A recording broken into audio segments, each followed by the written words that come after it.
Welcome to Keeping Score. I'm Rick Horrow. Each week we bring you insights from the playmakers, deal makers, and rule makers in the world of sports. I'll give you my take on some of the items of the week using my 30 years of experience doing deals for teams, leagues, and players in the $750 billion business of sports. Plus, we'll talk with a central figure in the sports world. The views expressed in this podcast are my own and do not represent the views of Reuters. Let's get started. Busy time in sports, NHL, NBA playoffs, Major League Baseball, Week 3. NFL never sleeps with the draft, NASCAR going, golf going. All of those issues to be discussed by the worldwide global digital editor, Dan Colarusso. How are you, my friend? I'm doing well, Rick. I'm glad to be back in the seat with you this week. I took a week off last week, and Amy was nice enough to fill in for us, so I'm back in the saddle.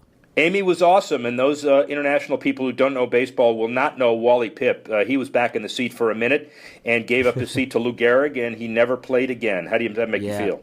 It makes me feel worried. I'm worried that I'm done, that this my time on this podcast will be short. Nothing to worry about as long as I'm here, my friend. NHL teams have nothing to worry about this year because last year there were no Canadian teams in the playoffs of the NHL. This year, Canadians, Senators, Oilers, Flames, and Maple Leafs. And so the Rogers ratings, which is, after all, a big deal with the NHL because they had a 12-year, $5.2 billion TV deal, they went down 61% last year in the playoffs because of the lack of Canadian teams. Too early to tell what happens this year, but it's got to be better, huh? I find that amazing. And I saw your notes with that 61% drop in the postseason viewers last year.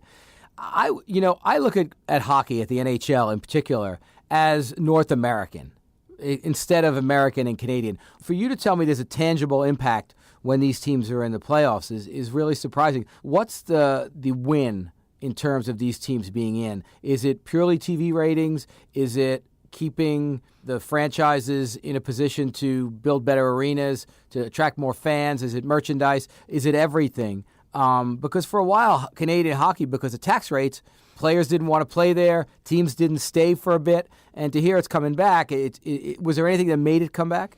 Yes, and yes to all of that. The rule of thumb, by the way, is if you have 3 home games, meaning your first series has to go 6, basically, you're going to recoup dollars to basically make or break the reason for being in the playoffs. And so that's why everybody is on pins and needles, not only the teams that are leading, but they really kind of don't want a sweep because those games 6 and 7 are really, really important economically. Now in Canada, your quick answer is you and I look at North America for the hockey map. Canadians look at Canada first, and then they'll get around to looking at the other parts of the world second. But aren't there enough Canadians on American NHL teams for them to stay interested? Interested, yes. Interested to watch the games from beginning to end, no.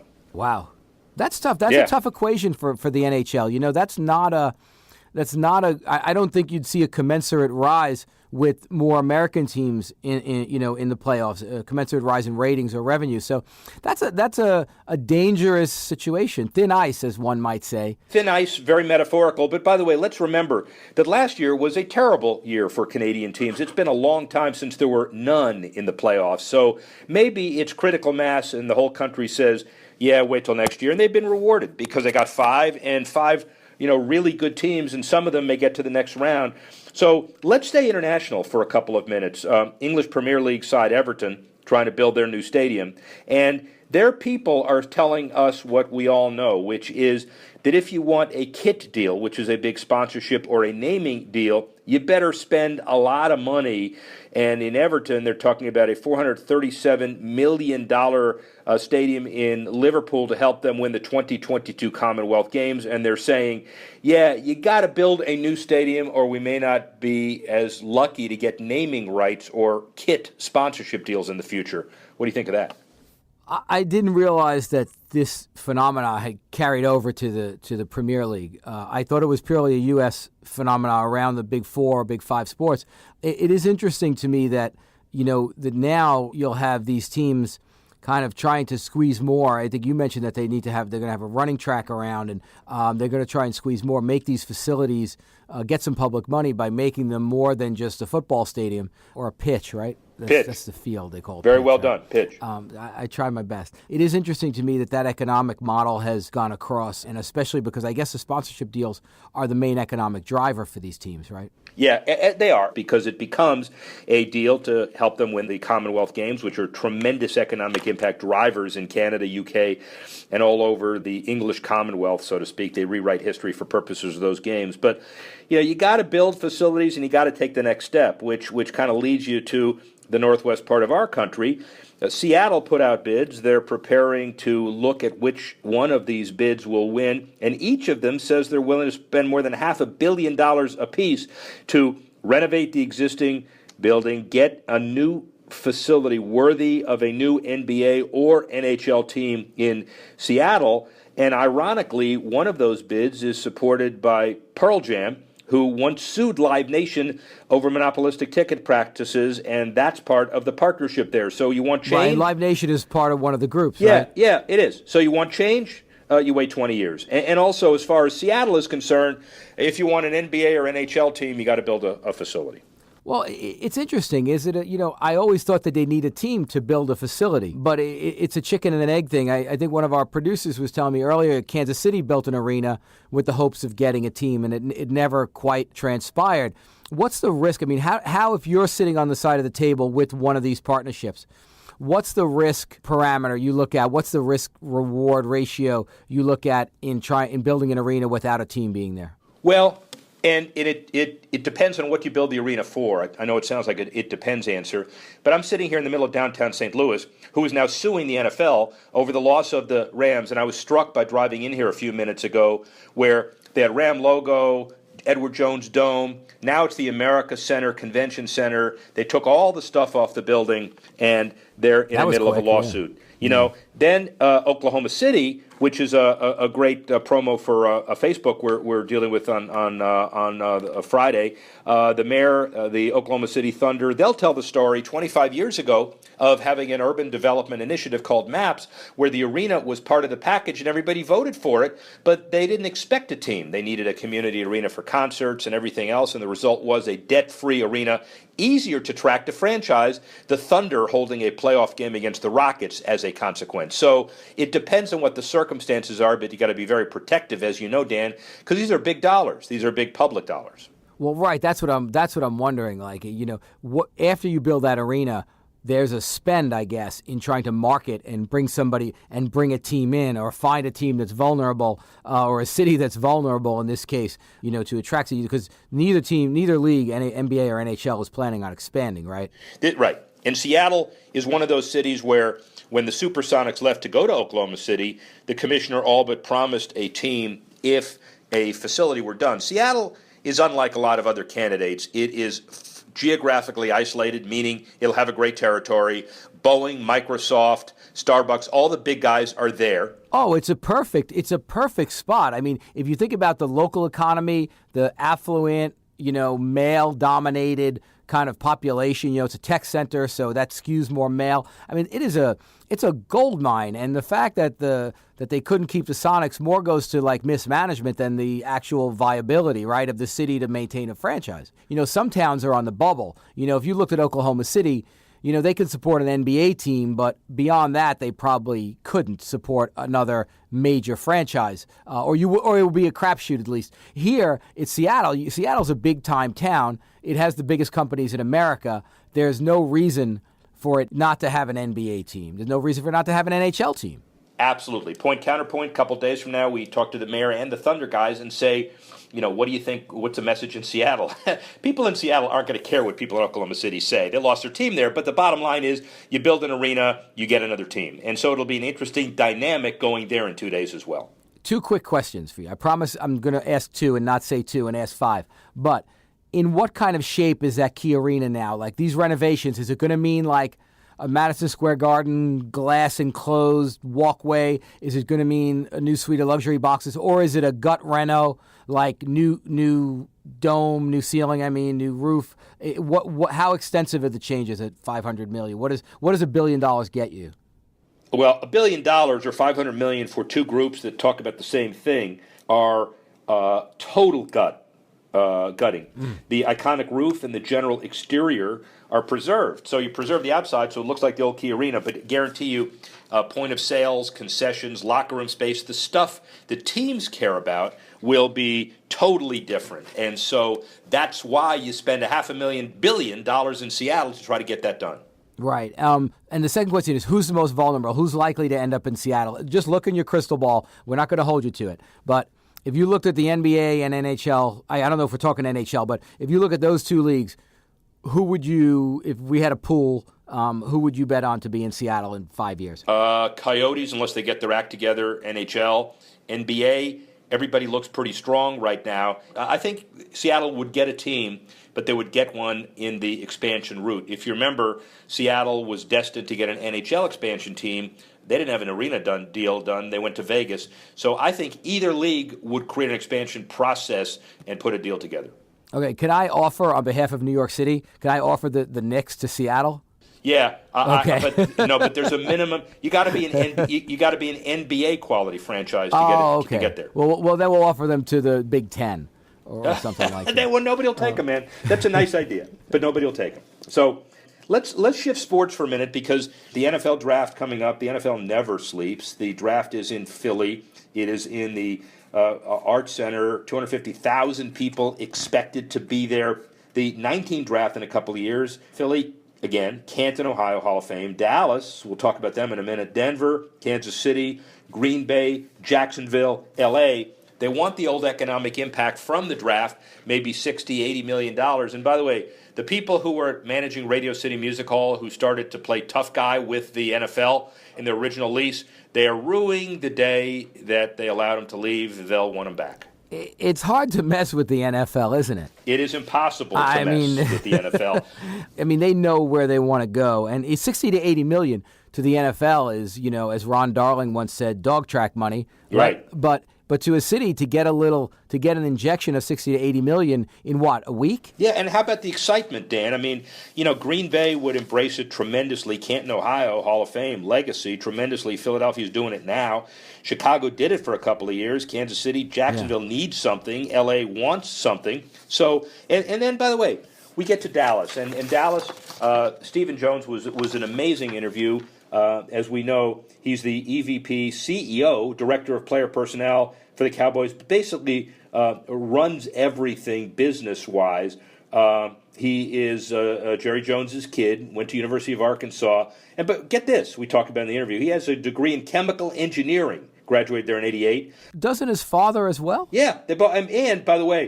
Because they were an oil man. He was an oil man originally, that's right? why. Yeah. He started in the 1987 Orange Bowl for Arkansas, following in the family tradition, and he's a tremendous guy, and he talks, by the way, about that world headquarters they built in Frisco, Texas, for $150 million, and AT&T Stadium, and the Cowboys brand, and the Star. If you wanted to talk about the most exciting business in sports today, you probably talk about the Cubs and the Cowboys in the same breath. They're essentially like the Cubs. If you think of on the field, if you think of Chris Bryant and Rizzo or one of those great young Cubs players, and you look at the Cowboys with Ezekiel and Prescott, I mean, they have this great young foundation, a young, relatively cheap foundation. It makes it even that much more of an interesting business proposition for those guys to look at a year where they might win a Super Bowl while they're paying a quarterback like league minimum. Yeah, and they use it as leverage to build all over Dallas, to build their international brand, to open their facility in Frisco, to spread the word. When he was an original owner, Jerry Jones had some controversy with the NFL about the Dallas Star and what it means, but they've come a long, long way. Stephen Jones, incredibly interesting human being, and here he is now.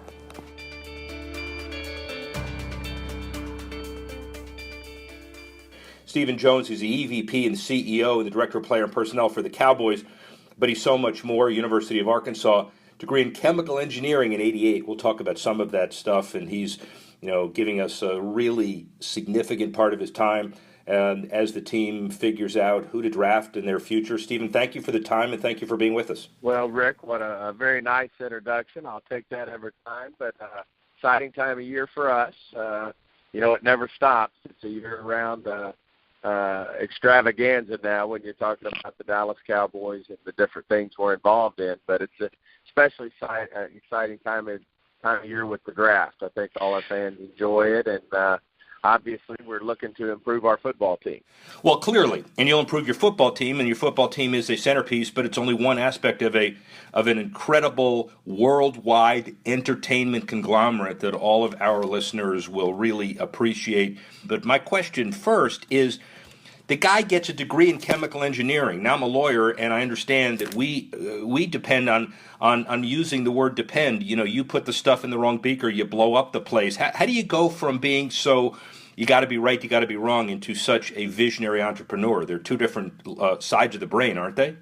Well, believe it or not, what pushed me to chemical engineering is I had a chance to go to Princeton right out of high school, but I also got a scholarship to the University of Arkansas from Coach Holtz, and I was dead set on seeing if I could play in a big stage, on a big stage like the University of Arkansas, and my father was really pushing me to go to Princeton, and so our compromise was I'd take something challenging other than a typical business degree, that I would do something challenging, and our goal at the time was that we were going to be in business, in the energy business, the oil and gas business. And they didn't have petroleum engineering at Arkansas. They had chemical, and it just so happened it was challenging and probably the hardest degree on campus. And so we shook hands, and I told him I'd go that route and learn a little technical side of the world, and hopefully be able to contribute in that way in our oil and gas business, as well as he said at the time, between your two grandfathers and myself, if we can't get the business side and the entrepreneurial side ingrained in your head, then shame on us. So that was our compromise. Well, but the compromise worked out well for all concerned. Do people in Arkansas know that a guy who started in the '87 Orange Bowl game, and somebody who had real special athletic talents anyway, his dad pushed him to go to Princeton away from the famed Razorbacks? Is this a dirty little secret, or does everybody know? There's probably a little bit on the dirty little secret side, because he was proud. He played at the University of Arkansas, and I think the compromise ended up good for everybody. But I'm not so sure how many people knew just how hard he was pushing for me to go to Princeton. I must say the apple doesn't fall far from the tree, because my son's a nice high school player in his own regard, and I'm kind of pushing him a little bit the same way. So another compromise may be headed our way in our family. Stephen, you've got to be proud of not only the Cowboys branding in the AT&T Stadium, but also how you've developed the worldwide brand beyond just the four corners of the facility in Arlington. Yeah, well, it all started, I must say, Jerry challenged, our family. As you mentioned, it's not just me. I've got great partners, and my sister Charlotte and my brother Jerry, and then, of course, the rest of our A-team, our C-suite team, to really, tell us at the end of the day, the way he felt is you don't actually own the Dallas Cowboys. You just buy the right to get a chance to run with the ball. And, his big challenge to us is, as great as the Cowboys were in terms of their brand, in terms of, how well they were known. And, at the time, obviously still America's team when we were bought into the team in '89. His big challenge is we're going to need to leave this in a better place than when we got our hands around it. And certainly I think he's lived up to all that, between, as you mentioned, building a new stadium for the franchise. Texas Stadium was obviously an amazing place with a great brand, but certainly AT&T Stadium now stands as, one of the top, if the not top venue in all of sports. And I think it was the first stadium to cross that $1 billion marker in terms of where things were headed, and now you see that on a regular basis. But that was obviously one of the big projects. And then, of course, the second is the one you mentioned, the Star. And the challenge here was to take practice facilities to a new level, and I give him a lot of credit. He didn't want to just build a practice facility where players just came to work out, and there wasn't really touched by your fans, which most practice facilities aren't.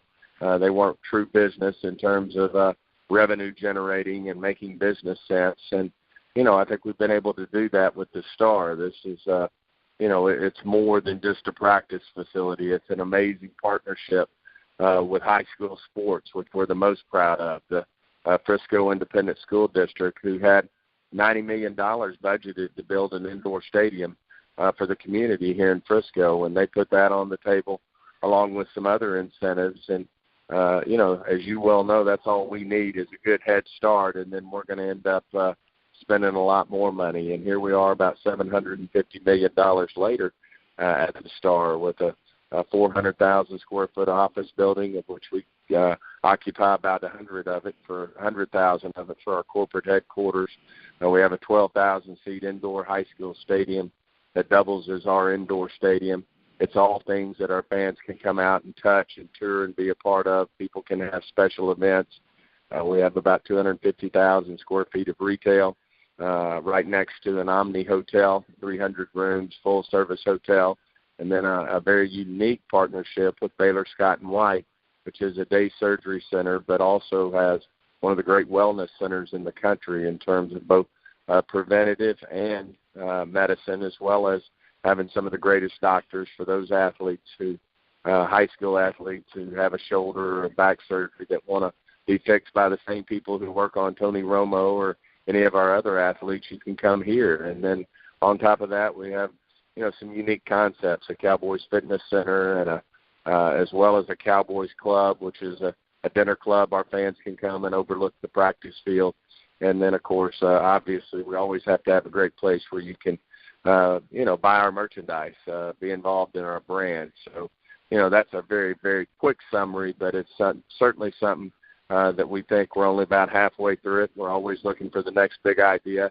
How much of your entrepreneurial and development life here, you and your dad, are vision versus best practices? It's one of those conundrums and dynamics that everybody tries to seek a balance in. And give me your sense of the balance between the two. I must say it's a nice balance, and it's hard to say whether it's 50-50, whether it's 40-60. Jerry has a great vision about himself, entrepreneurial vision, that also believes that if you build things of quality, to some degree, build and they will come, then you have an inordinate chance for the business and the best practices side to come to the top. And certainly the challenge was for our team, for our family, for our management team, to at least be able to show him, where it had a really fighting chance to be a solid business. And on top of that, also build it to the quality that's expected by our Cowboy fans. Certainly something my sister Charlotte does, along with my mother Jean. They expect nothing but the best. And so then you've got to, therein lies where the premiums have to come in and the innovation has to come in to get the returns that you look for in a typical business, which at the day Jerry's always believed, and that's probably where him and Tex separated, is if you're healthy, if you have resources, then you can take the brand even further. I think Tex was great at building the brand.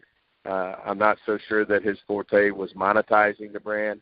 Jerry has certainly challenged everybody to build a brand, but the bigger part of his, of his goals at the end of the day, which he thinks makes for a healthier brand and franchise, is to monetize it. And when you have the resources, then you can build assets like AT&T Stadium, the Star in Frisco, and all the elements and the assets that go in the Star. So you've got it, Rick. It's a fine line, but it's a mix that you have to have. And certainly I think, through Jerry's leadership, and, as we all know, for all the right reasons, both on and off the field, is going into the Hall of Fame, the Pro Football Hall of Fame. I think that's why he's headed there this year, is for all the vision as well as the best practices, the business side of it that he's brought to the table for the NFL. Yeah, amazing combination. A couple more, and then we'll let you get back to outsmarting your opponents on draft day. The idea of family risk is an interesting one. I assume after family meetings, all of you, the brothers and sisters and mom and dad, when Jerry reaches for the sky and the ROI and the return is not guaranteed, and certainly nobody can point to examples of where he takes the safe choice. So do you go to bed some nights and saying, how did I get into this? Oh, there's no doubt. I think we've all had those sleepless nights. And, the tables have turned a little bit, I must say. Jerry, obviously when he bought the team, he risked his entire fortune, our family fortune that he had made in the oil business, and put it all on the line to get to own the Cowboys, and certainly had to take an amazing brand that Tex Schramm and Clint Murkison and Bum Bright were a part of, and monetize that. It was the most ever paid, and it was actually losing money when he got his hands on it. And then he turned around and obviously did the same thing with AT&T Stadium. Really danced with the devil again. Happened to have about a 40-foot hole in the ground when there was an economic downturn, in 2006, 7, and 8.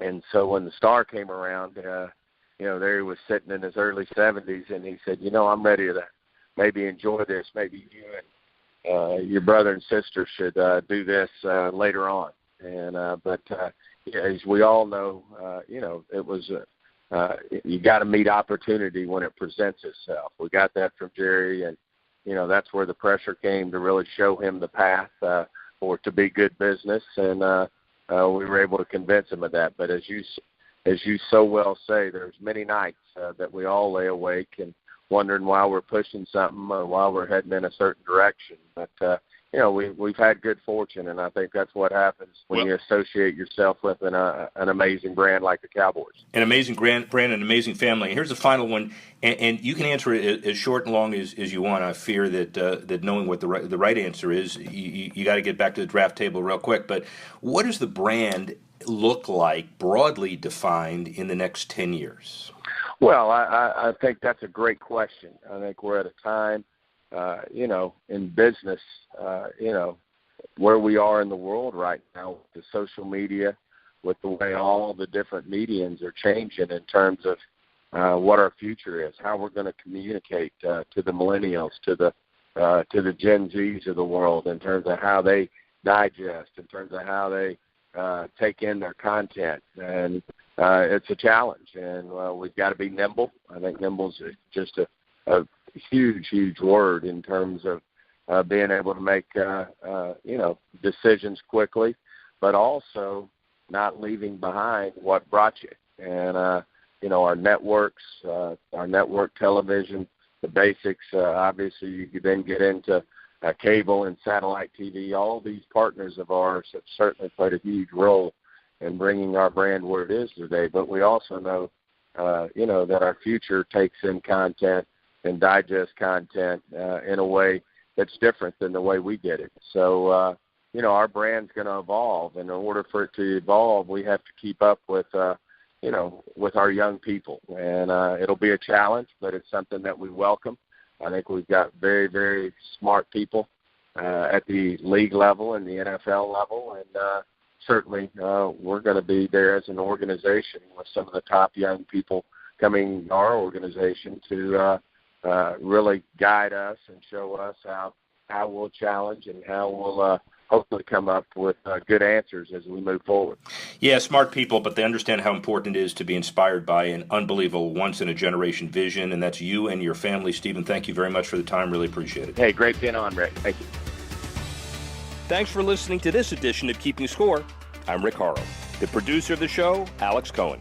Associate producer, Bethel Habte. Assistance provided by Tanner Simpkins and Carla Swadek. And the executive editor of Reuters Digital, Dan Colarusso.